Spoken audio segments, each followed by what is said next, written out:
Welcome back to Coast with Stuart Swerdlow. Stuart, let's talk about this staged alien invasion. This fascinates me. So tell me how it could occur and what the motive is behind it. You know, for the last century, in order to create control over people, the best way is to instill fear. And so we've seen this with World War II, the fear of the Nazis, then the Cold War. And now we have the terrorist fear. Everyone's afraid and trying to unite against that. Some of the fear could be real, but maybe magnified. Yes, but of course the terrorists are a creation of the New World Order and would not exist on their own. Very possible. Yeah. There's no way that they could have possible, well, it's a long story, but so the next thing is to create a fear beyond this planet that would force the planet to unite under one world government. In other words, create the situation so the solution can be imposed. If we are told that we are being attacked by an unknown alien civilization with amazing weapons, imagine the fear and terror that would pervade the earth. Everybody would band together. Correct, and demand that the countries of the earth do something together to stop this threat. Yes. And of course, then we would have a new world order government, a singular government that controls the planet, which we already have anyway, but now would be officially wanted by the people. That would be public. And then we would have this imaginary battle. They have something called Blue Beam Project. And Blue Beam Project is holographic images that are projected into the atmosphere and can look like anything. It can look like a religious figure. It can look like a UFO fleet. It could look like missiles. They've been targeting and practicing with this since the early 1960s when they actually tested it over Havana Harbor, when a U.S. submarine projected the image of the Virgin Mary over Havana and was seen by all the people in the evening streets. And you can shut it off anytime you want. It Correct. Just disappears, right? Absolutely.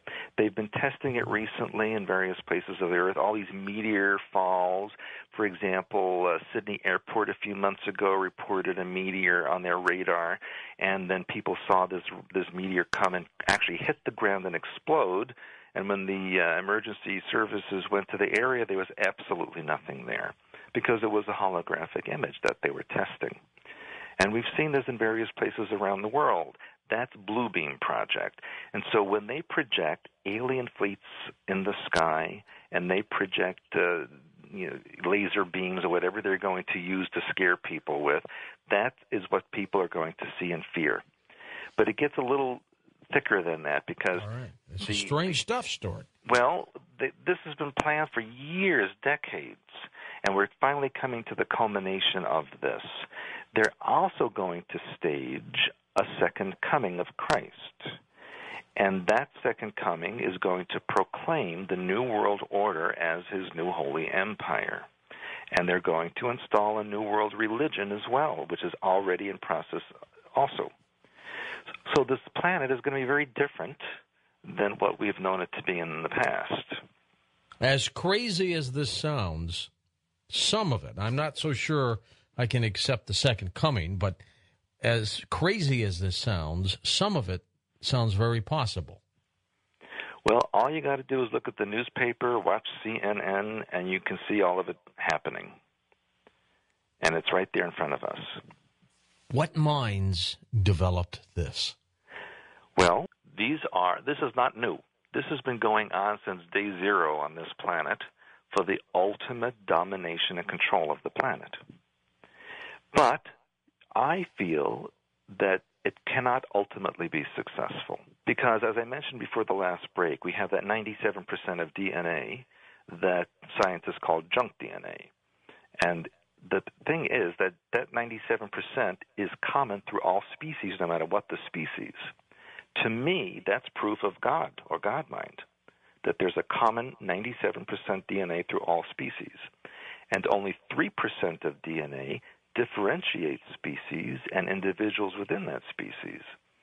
So to me, that's very mind-boggling and proof of a higher intelligence. If we can tap in and open up that unused DNA, we would have abilities that would enable us to remove victimization mind pattern that enables these things to occur. Explain that a little bit more. How? Well, human beings have a victimization mind pattern that attracts tyrants and oppressors. And we project out from our minds into physical reality what our thoughts are, and the universe reflects that for us. Think of the analogy as thoughts being film, the brain being the projector, and physical reality as the screen. So if we don't like the movie of our life that's playing, we need to change the film, which is the way we think. If we think in victimization terms and vulnerability terms, we will create that kind of a world. If we take our mind back and control ourselves, then this cannot happen. We cannot be controlled by others. Why do they need the alien invasion to implement this? Why don't they just continue to push the terrorism agenda, for example? I mean, that will create fear no matter what, especially if they magnify it. Initially, but that can last for just so long, just like the Cold War could only last for just so long.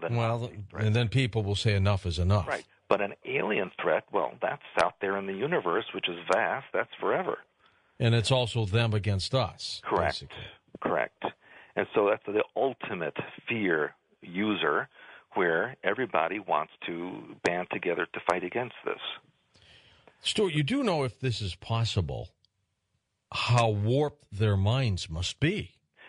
Well, again, that's why I explained the reptilian mindset. They think differently than human beings. We think in a different way than they do.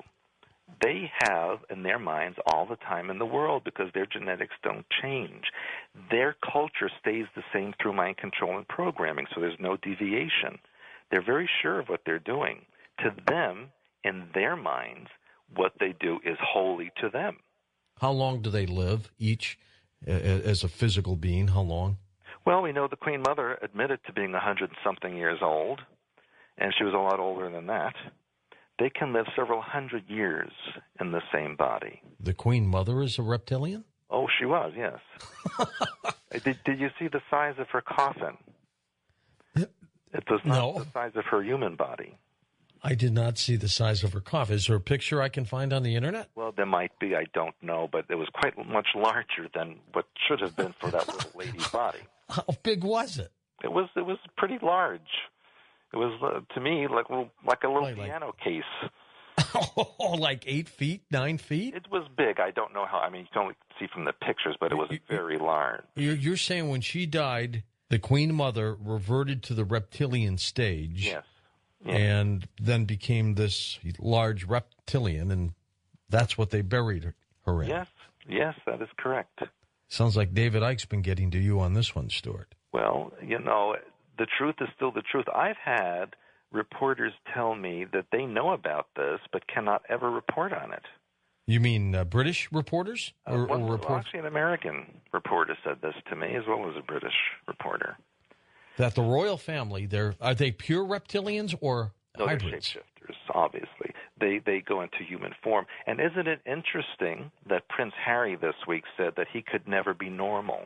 Now, of course, you could take that several ways, but I take it in a way that he knows he's also a reptilian shapeshifter. Well, I was going to say, do these members know who they are or what they are? Of course. When you're a shapeshifter, you know that.